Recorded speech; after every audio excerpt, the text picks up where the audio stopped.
Quel bonheur de vous accueillir dans ce lieu chargé d'histoire, le quartier des Célestins, siège de la garde républicaine et du régiment de cavalerie. Un écrin à la hauteur de la femme que nous honorons aujourd'hui. Car c'est bien vous, Nathalie Cougny, qui nous rassemblez, fondatrice et directrice infatigable et passionnée de l'association Les Maltraitances, moi j'en parle.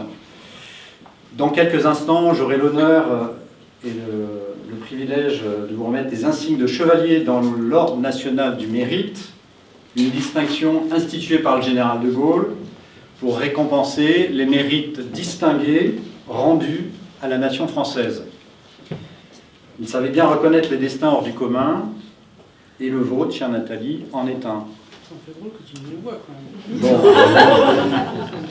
À travers toi, c'est le courage et le militantisme et l'engagement citoyen que la République salue aujourd'hui. Nous sommes ici pour partager avec toi ce moment solennel, chargé d'émotions, entouré de tes proches, de tes amis, de toutes celles et tous ceux qui veulent aujourd'hui te manifester leur reconnaissance, leur affection et, je n'en doute pas, leur admiration. Comme le veut l'usage, je vais retracer ton parcours, le parcours d'une femme aux nombreux talents, une militante, une artiste, une poétesse, une auteure, une mère, une battante. En somme, une femme multifacette avec une seule constante, le cœur. Mon engagement est parfaitement résumé par Christian Bobin qui, lors d'un échange épistolaire, t'écrivait « Vos mots et vos peintures vous donnent à voir franche, rude et tendre, prête à tout risquer pour quelque chose de vrai. » Alors, un destin romanesque? Certainement. Né à Poissy, vous ne connaîtrez pas votre pierre biologique et serez élevé par votre grand-mère jusqu'à l'âge de 6 ans. Vous vivez ensuite avec... tu vis avec ta mère. Tu ne connaîtras pas ton père biologique et tu seras élevé par ta grand-mère jusqu'à l'âge de 6 ans. Tu vis ensuite avec ta mère qui se marie l'année de tes 7 ans. Cet homme de cœur avec qui tu auras une grande complicité te reconnaîtra et deviendra ton père. Malheureusement, à 14 ans, la vie te l'arrache beaucoup trop tôt. C'est une grande blessure. C'est là que la poésie entre en scène, avec tes premiers poèmes, mais aussi la littérature et la philosophie que tu découvres grâce à une amie. Quel casting! Zweig, Dostoïevski, Kafka, Kundera, Mishima, Freud ou encore Nietzsche. Du lourd dès le départ. Très doué pour le dessin, tu quittes le parcours scolaire classique pour explorer celui tout aussi exigeant de la création. Et tu es diplômé d'une école de stylisme haute couture à Paris et plus tard d'une école de tourisme. Et puis il y a l'Afrique. Un premier choc au Sénégal où la réalité des conditions de vie des enfants te bouleverse. Tu projettes d'y repartir et y faire du bénévolat, mais ta mère t'en dissuade. La suite, une vie professionnelle dense, entre l'Institut français du pétrole et 4 enfants. La performance est remarquable, une fille et 3 garçons. Ils sont tous là. Mais c'est après un événement de santé grave que le virage s'opère. Tu décides de te consacrer à l'essentiel, l'éducation de tes enfants, et au bénévolat artistique avec des enfants, à la peinture, à l'écriture. Tu co-diriges alors l'école de peinture, de sculpture de Noisy-le-Roi, dont je salue le maire, qui compte 200 élèves.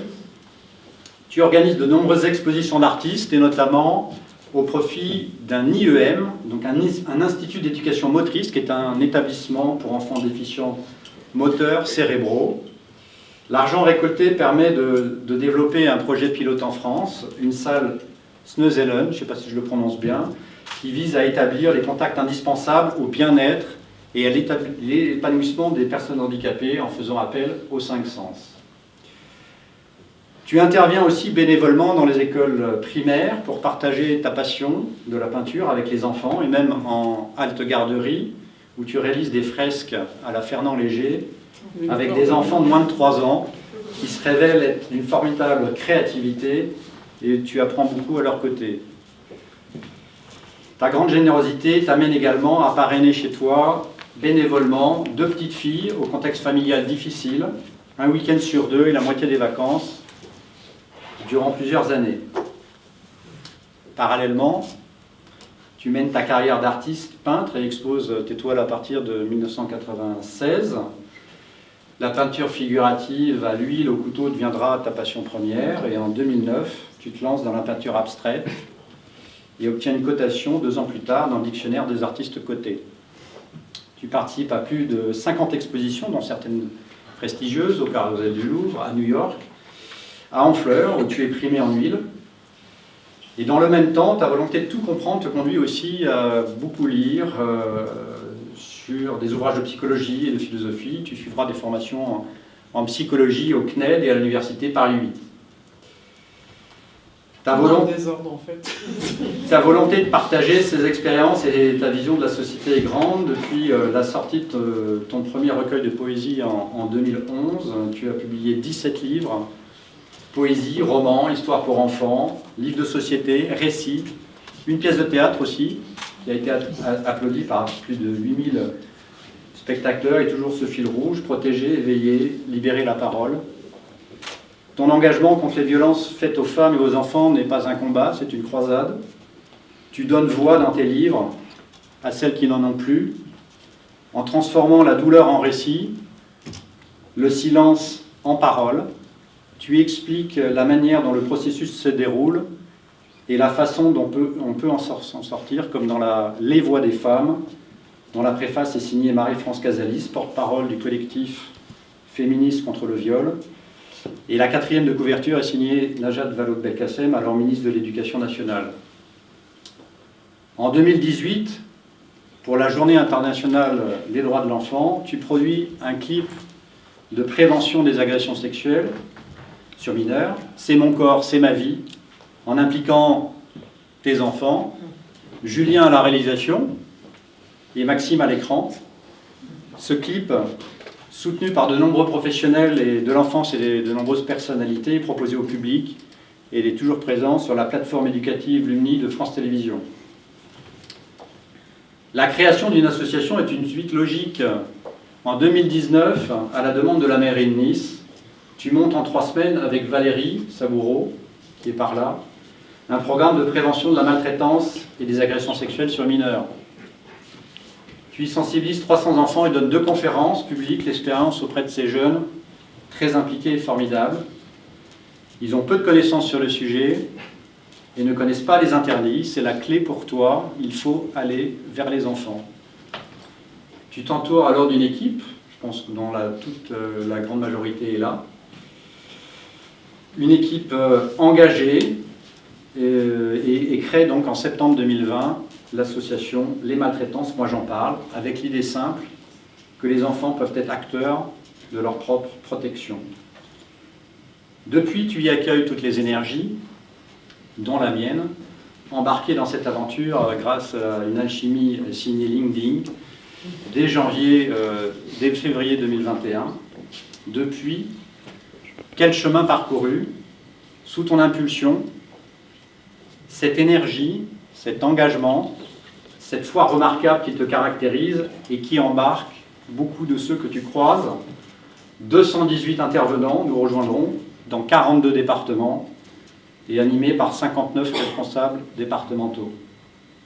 À ce jour, quel bilan? Alors je ne vais pas tout citer, mais on a tout de même sensibilisé 18 000 enfants, formé 3600 adultes, de beaux clips de prévention, toujours grâce à Julien, une chanson écrite avec des élèves de 6e, bientôt, nous l'espérons, un agrément de l'éducation nationale, au mois de juin, même si on n'en a pas besoin, c'est le sésame dans beaucoup d'écoles qui nous l'opposent.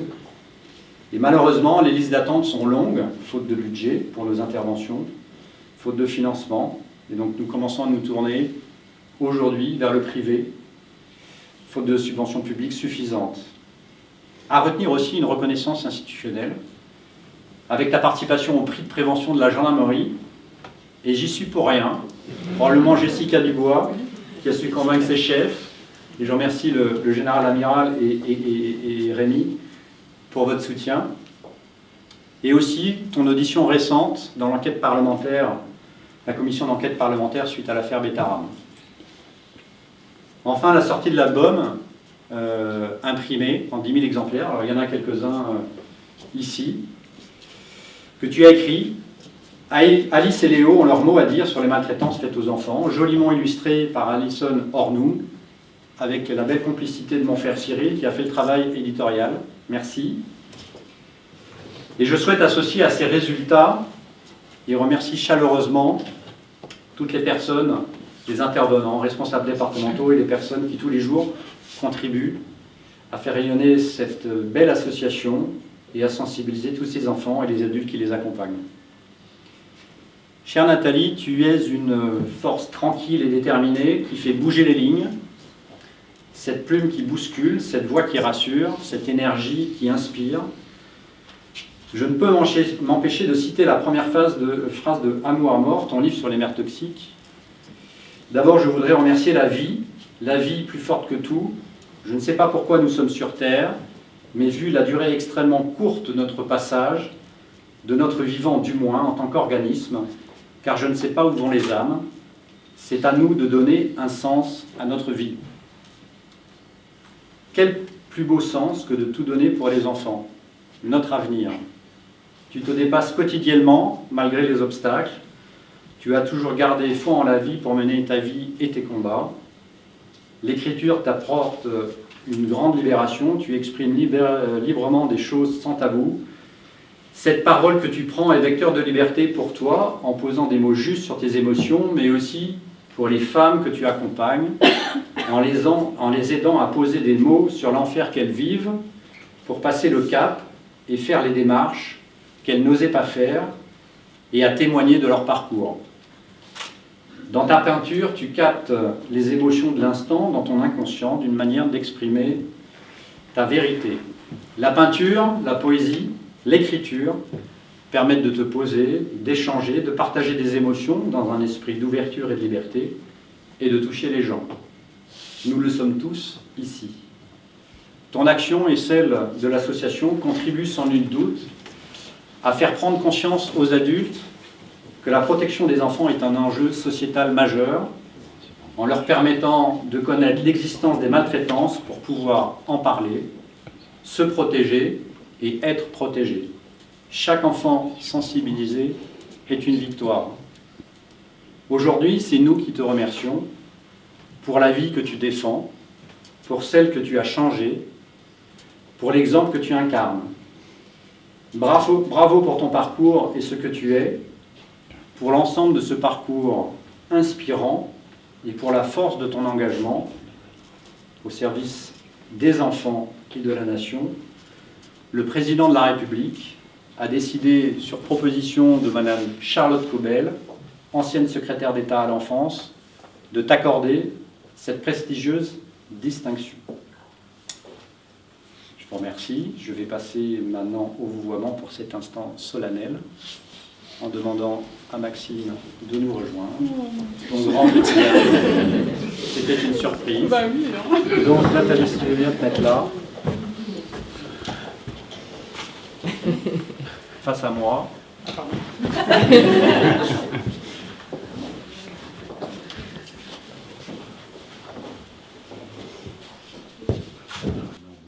Madame Nathalie Cogny, au nom du Président de la République et en vertu des pouvoirs qui nous sont conférés, nous vous faisons chevalier dans l'ordre national du mérite.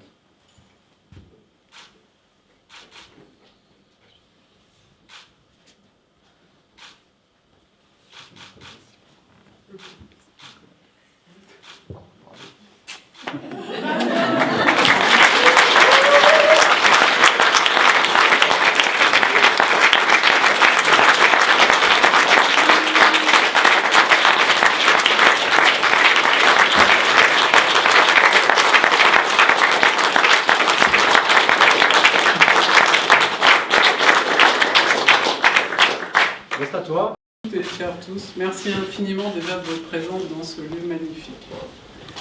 Guillaume, cher Guillaume, la rigueur du colonel de gendarmerie dans le moindre détail et la spontanéité de l'artiste, un vent de liberté, cela donne, blague à part, un formidable binôme très complémentaire.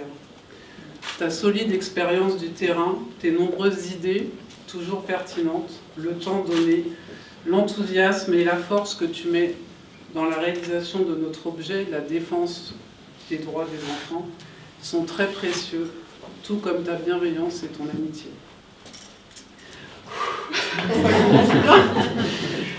J'espère que nous marcherons encore longtemps côte à côte avec cette même confiance lumineuse et cette même détermination sans faille. Je n'imagine pas qu'un jour tu ne sois plus dans l'association. 1000 fois merci. Notre chemin de vie dépend souvent de notre histoire.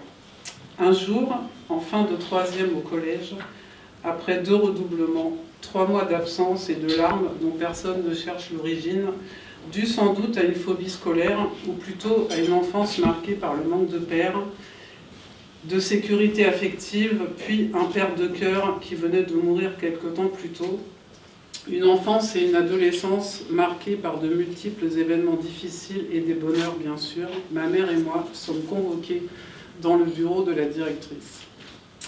L'heure est grave, et les visages aussi.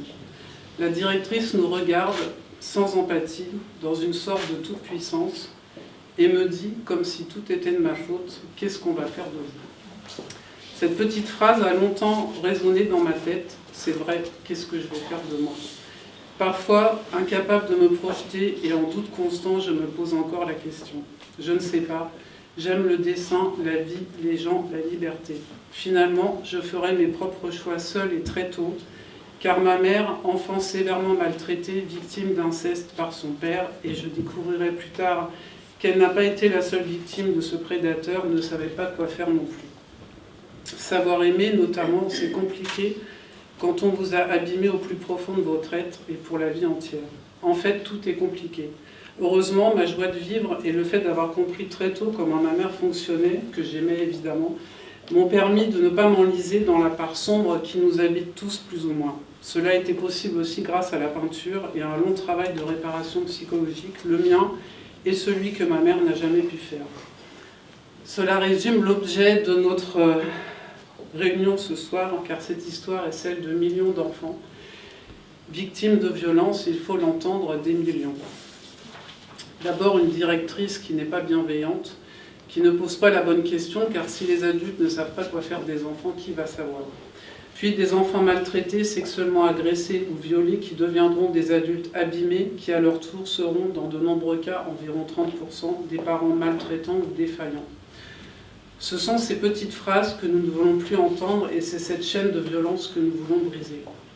Je dois dire, entre tristesse et colère, qu'il y a presque tout à reconstruire, tant la petite enfance, l'enfance et la protection de l'enfance sont par endroits délaissés, exploités, mal gérés, maltraités, et c'est très grave.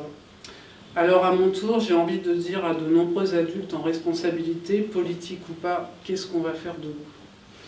Nous ne faisons rien seuls, même si on impulse, si on ouvre des voies, si on bouscule les idées reçues, les rencontres que nous faisons sont essentielles. Ma plus belle rencontre, c'est celle que j'ai faite avec mes enfants. Et par ordre d'arrivée, Charlotte, Julien, Stéphane et Maxime. Le chemin n'a pas toujours été simple et à hauteur d'enfant, vous avez montré beaucoup de sagesse et d'intelligence. Je suis vraiment fière de vous. Je ne le dis pas parce que vous êtes mes enfants, ce serait trop facile, mais pour la belle personne que vous êtes chacun, avec votre regard sur la vie et votre liberté d'être, pour ce que vous m'avez appris, donné, et c'est toujours le cas. Vous êtes mon grand bonheur, je vous aime tant, merci. Mes 3 drôles de dames, où sont-elles ? 1, 2, 3. Toujours là, confidente d'une vie. Des rires en pagaille, une complicité à toute épreuve, j'ai envie de dire la vie à pleines dents. Une amitié inconditionnelle de tant d'années que, vu mon âge, je me refuse à les compter. Nous avons vécu tellement d'émotions ensemble partagé tellement de moments inoubliables de danse endiablée. Et je vous le dis, ce n'est pas terminé. Mes amis de cœur et au grand cœur, Myriam, Valérie et Stéphanie, je vous aime très fort. Merci. Nous aussi. De nombreuses autres rencontres au fil de ma vie, des personnalités connues et des anonymes, vous toutes qui êtes ici aujourd'hui, pour une raison ou une autre, bonnes dans tous les cas. Des rencontres souvent déterminantes et toujours vraies. Une association, c'est une grande aventure, essentiellement humaine, qui demande de la ténacité, beaucoup de temps, d'énergie, de l'écoute et de l'abnégation. Je savais à quoi m'attendre après de multiples expériences, mais je ne m'attendais pas à l'ampleur des besoins, ni à la croissance si rapide de l'association. Je suis perdue, ça y est. Ah oui. Il y a 4 ans et demi, nous étions 2, avec Valérie, à sillonner des régions et emmagasiner des souvenirs. Aujourd'hui, nous sommes plus de 200, dont nos chers membres du bureau et du conseil d'administration. Je veux citer Kadiatou, je vais tout vous citer. Je ne pourrais pas oublier qu'en général, c'est vers 23h que je reçois un SMS pour savoir si on peut faire un point. C'est une anecdote, mais en même temps, c'est révélateur quand même du travail fourni aussi, même après 23h. Pour moi, tu es un pilier de l'association et je n'imagine pas non plus que tu partes un jour. Tu fais un travail remarquable. On est tous des amis, en fait, on ne se connaissait pas, on est tous devenus des amis proches. On travaille tous en confiance, en transparence et ça, c'est primordial. Ensuite, on a Sophie, secrétaire générale, j'ai pas dit, Kadiatou, secrétaire générale, responsable départementale du 94 et intervenante quand même. Et coordinatrice des responsables départementaux de toute la France et de l'outre-mer. Sophie, secrétaire générale adjoint, toujours là quand il faut, toujours les bonnes réponses aux questions. Ah bah quand même, c'est important. Anne, où est Anne ? Notre trésorière, un travail que je déteste. Heureusement, je n'ai pas à le faire, et tu le fais très bien. Marion, qui a la lourde tâche, où est Marion ? Elle est là, des subventions. Et dommage qu'il n'y ait pas quelqu'un qui nous permettrait de changer ça, parce que les subventions pour les associations, c'est vraiment quelque chose de très lourd. Beaucoup de documents, de formulaires. S'il pouvait y avoir un truc unique où on met tout dedans pour une fois, ce serait bien. En tout cas, merci, parce que franchement, c'est une tâche qui n'est pas facile. J'ai rien oublié pour le bureau.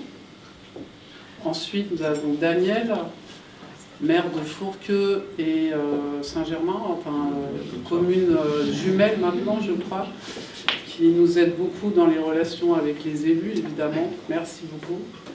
Ensuite, Céline, qui s'occupe des réseaux sociaux, en tout cas TikTok, Instagram, et ta belle énergie aussi nous fait du bien. C'est important, c'est important quand même. J'ai oublié quelqu'un. Perrine qui n'est pas là, qui n'a pas pu venir ce soir.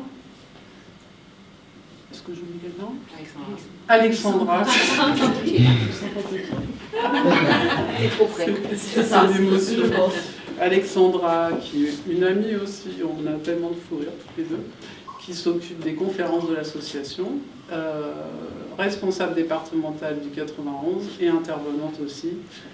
Merci beaucoup. Ensuite, je voudrais quand même saluer Gérard, qui a démarré avec nous l'association au conseil d'administration, est parti, maintenant est revenu en tant que responsable départemental. C'est difficile de nous quitter, je sais. Et puis, il y avait aussi Denis qui n'est pas là, qui devait être là ce soir, qui a démarré l'association aussi avec nous. Et enfin, on a quand même 2 marraines. Elisa Sergent qui est là ce soir, merci, qui nous avait offert un spectacle au profit de l'association. Emma Domas, qui n'est pas là ce soir, qui avait réalisé une chanson avec les élèves de 6e de Bréval. Et Eric Couder, qui est où ? Il est là, qui est notre récent ambassadeur et qui va parler de notre association lors de toutes tes nombreuses dédicaces, puisque tu es auteur de livres pour enfants. Alors, j'en étais où? Donc, jardin, c'est la mieux. Je n'ai pas fini ça. Je ne sais par quel enchantement, et ça c'est vraiment vrai, l'association rassemble de si belles personnes avec la ferme volonté franche et bienveillante que l'on respecte et protège les enfants.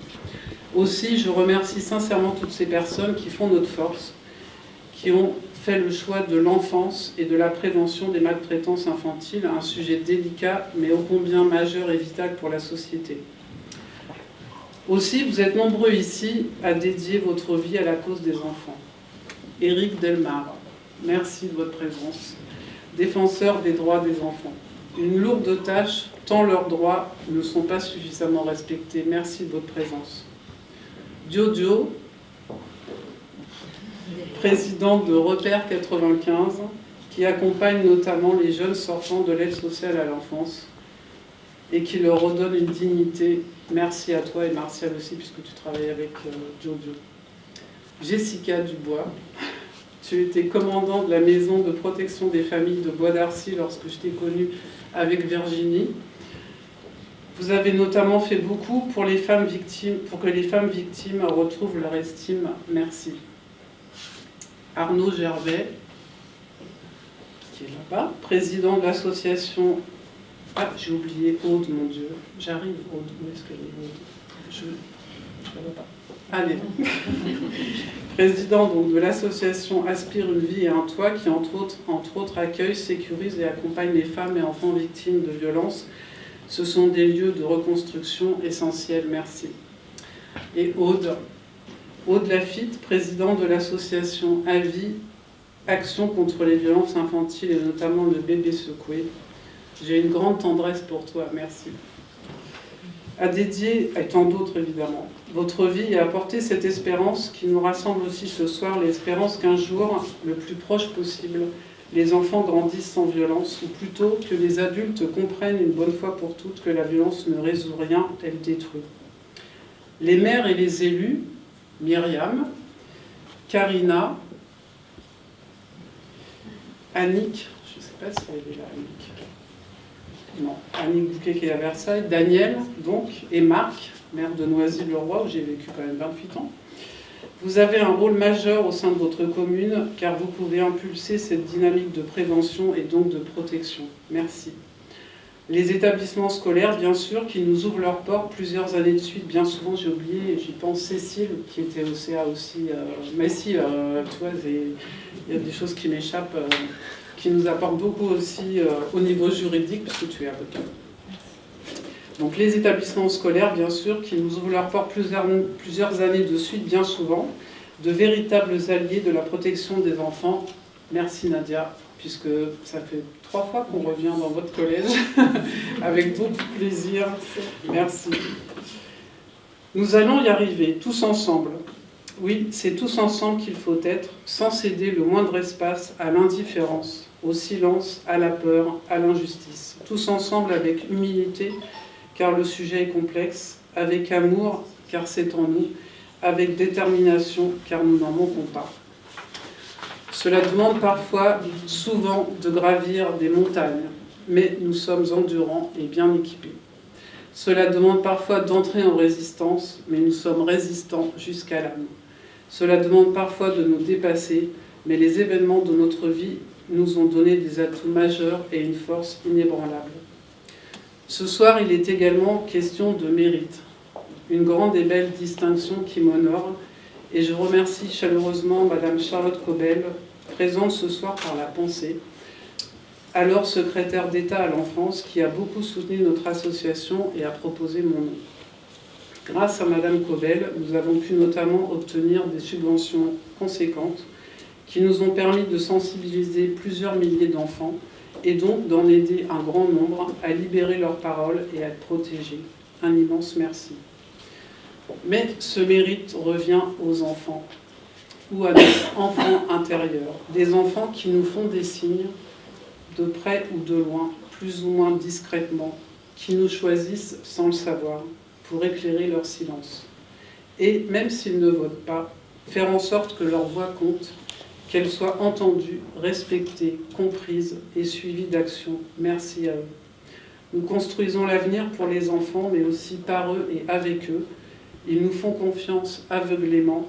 Chaque minute de ce présent compte aussi, alors soyons honnêtes, justes et dignes de cette confiance. Avant d'aller trinquer, je veux également remercier Xavier Béjot, photographe professionnel, qui va nous offrir de beaux souvenirs. Il est où, Xavier ? Il est là. Il est là. Merci. J'espère que vous êtes donc dans votre meilleur jour. Du fond du cœur, merci à toutes et à tous.